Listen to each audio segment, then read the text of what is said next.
Salut à tous, aujourd'hui on continue nos tests des jeux crypto, des jeux qui fonctionnent en play to earn, on joue pour gagner des tokens qu'on peut ensuite échanger contre de l'argent. Comme d'habitude, je vais être le plus transparent possible en vous montrant combien j'ai dépensé et combien le jeu va me rapporter au fil du temps, et ainsi savoir s'il est rentable ou non. Ce n'est en aucun cas un conseil en investissement.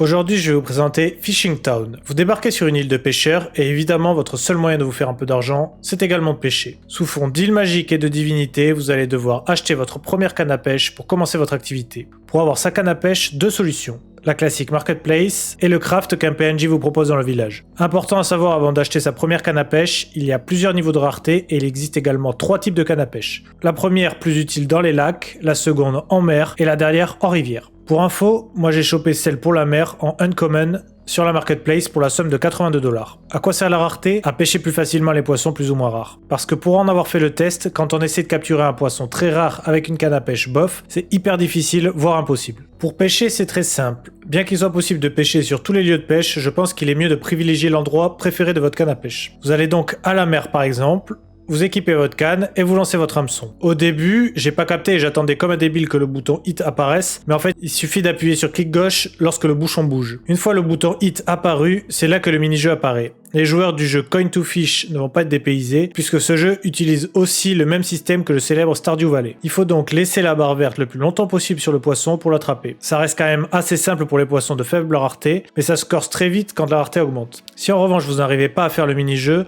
le poisson s'enfuit. Mais vous perdez quand même 1 de durabilité. Parce que oui, la canne à pêche a de la durabilité. La mienne, une uncommon, je le rappelle, a 8 de durabilité. Au bout de 8 pêches, il faudra payer pour la réparer. Sachant que la réparation dure 6 heures, on va considérer qu'on peut faire 3 sessions de 8 pêches par jour. Sur ces 8 pêches, il y a 3 solutions. Soit on parvient à pêcher un poisson, soit le poisson s'enfuit, soit on pêche un déchet, autrement dit, pêche gaspillée. Le jeu propose un système de stamina, mais avec une seule canne à pêche, n'ayez crainte, vous ne l'utiliserez jamais entièrement. D'après le white paper, changer de map coûte 2 d'énergie, améliorer sa canne 2 et pêcher 8. Mais visiblement, j'ai l'impression pour moi que c'est juste 2 par pêche. Bref, pensez à calculer si vous avez prévu d'acheter plusieurs cannes à pêche. Au niveau de l'économie, donc, il y a 2 tokens. Le FHTN qui vaut actuellement 0,13 centimes, le token principal du jeu qui permet l'achat-vente des NFT, le stacking, la gouvernance et la participation aux différents événements. Le GIL, quant à lui, vaut 0,023 centimes et sert de monnaie in-game et permet d'acheter des items, d'améliorer sa canne, de participer à des événements, etc. C'est également la monnaie qu'on gagne dans le jeu. Donc pour gagner de l'argent, c'est simple, il suffit de revendre ses poissons. Donc j'ai fait 2 sessions de pêche. La première, sachant que la rareté des poissons pêchés influe sur le prix de vente, j'ai eu 4 poissons verts, soit 32 giles. Sachant que la réparation coûte 16, il me reste 16 giles. Sachant qu'on peut en faire 3 par jour, ça fait environ 1,10$ par jour. Puisque j'ai payé 82$ ma canne, il faut 74 jours pour ROI. Sur ma deuxième pêche, j'ai eu un peu plus de poissons, ce qui m'a fait un bénéfice de 24 giles,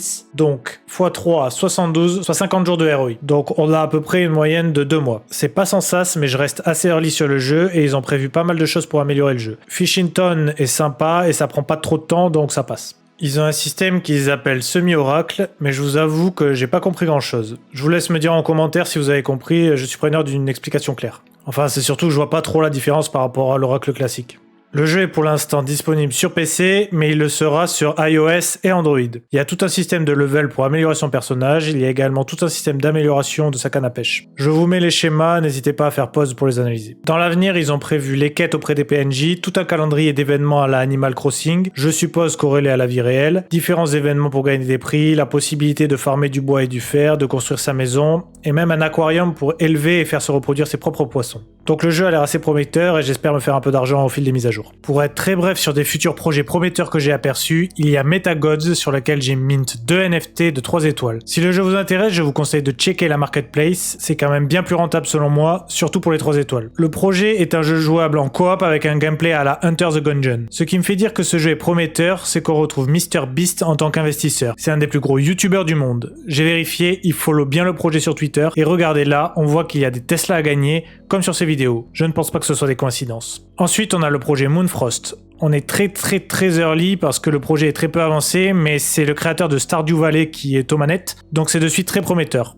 On retrouve d'ailleurs des designs très proches de son jeu phare. Au niveau des mises à jour, on commence par CryptoCars. Le jeu et ses frères CryptoPlane et CryptoGuards ont bien chuté, mais on voit enfin le bout du tunnel avec une belle remontée. Ils ont pris des décisions tranchées qui n'ont pas dû plaire à tout le monde, mais au moins ils ont sauvé leur token. Et ça remonte tout simplement parce que c'est un projet sérieux et que de nouveaux joueurs sont contents d'avoir une belle porte d'entrée pour se joindre à l'aventure. Donc déjà, ils ont baissé le prix d'achat des voitures pour passer de 600 à 550, c'est car. Ensuite, ils ont mis en vente de nouveaux workshops pour faire réinvestir les gens dans le jeu. Ils ont aussi bloqué le retrait quotidien à 200 CK et ils ont modifié leur système de réparation. Maintenant, chaque réparation coûte 60 CK et doit être réalisée tous les 15 jours pour pouvoir faire de nouveau ses courses. Aucune de ces informations n'est avantageuse pour les anciens joueurs, mais on va pas se plaindre si ça permet de sauver le token et de continuer à gagner de l'argent dessus. Sur Corgi NFT Game, pas mal de mises à jour intéressantes, mais ce n'est toujours pas suffisant pour faire décoller le prix du token. Ils ont commencé à mettre en place un système d'upgrade payable avec CSPET et ses pierres élémentaires récoltées pendant les combats. Le problème, c'est que ça coûte assez cher et personne n'a envie de dépenser tous ces aspects parce qu'ils zoldent jusqu'à ce que le token pump. C'est un peu le serpent qui se mord la queue. Par contre, ils ont annoncé qu'en upgradant ton perso, toutes ses caractéristiques augmentent de 5%. C'est donc meilleur que les raretés d'office obtenues grâce aux œufs. Donc non seulement on a payé l'œuf un bras, et en plus c'est moins bien. Donc c'est pas du tout cool pour les premiers joueurs, je trouve. Ils ont également annoncé une nouvelle espèce qui arrivera ce soir, soit un ours, un tigre, un rhinocéros ou un dinosaure. Au pif, je mise sur le tigre. Et dernier point, ils ont ajouté l'achat de stamina pour pouvoir faire plus de combats. Bonne idée pour faire dépenser les espètes, mais encore une fois, les holders ont du mal à vouloir se séparer de tous leurs espètes accumulés. C'est pour ça qu'il est important d'intégrer ces fonctionnalités le plus tôt possible lorsque tu crées un play to earn. Game of Block est sur les starting blocks, sans mauvais jeu de mots, pour pouvoir sortir leur play to earn. Un MMO stratégique dans lequel on pourra farm, crafter et faire du PVP, donc j'ai hâte de voir ça. Ils sont encore en train de peaufiner leur bébé, donc je vous tiens au courant. Bomb Crypto a suivi le même chemin que CryptoCars avec une chute qu'ils ont réussi à contenir. Donc sur leur dernière mise à jour, ils ont sorti la possibilité de mettre tous ces héros au travail ou au repos d'un seul coup, donc c'est plutôt pratique. Les new maps se valident toutes seules au bout de quelques secondes. Les rewards par contre ont été réduits de 6%, mais ça me semble plutôt ok